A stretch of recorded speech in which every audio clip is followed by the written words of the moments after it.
On the one hand, you're watching the establishment of the State of Israel. You're seeing this is, I'm living through a miracle of Jewish history, truly. And that is where the Jewish future is going to play out.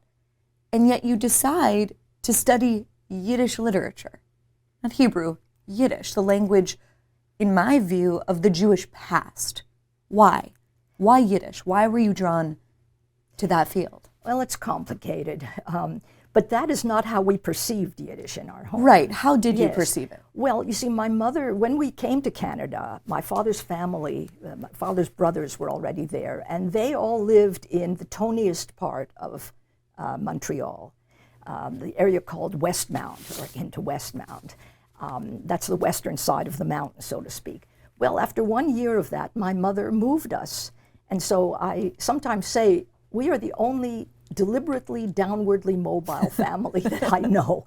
My mother moved us not into poverty. I want to make that very clear. My mother was not interested in lowering our standard of living, but she wanted to live near the Yiddish-speaking Jews because her whole life was invested in that Yiddish culture.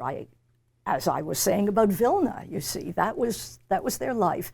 And so the home in which I grew up was extraordinarily vital. The school that I went to was a labor Zionist school, which was devoted to the State of Israel. The principal's son was already living in a kibbutz in the State of Israel. So Israel was very much in Yiddish and in Hebrew. There was no such division as seems to have developed for a variety of, after that, yes.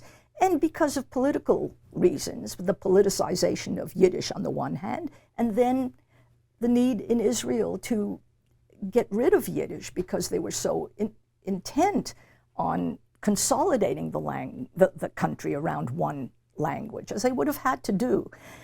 So all that developed after the fact. But Yiddish to me was the language of Zionism, and it's never been otherwise.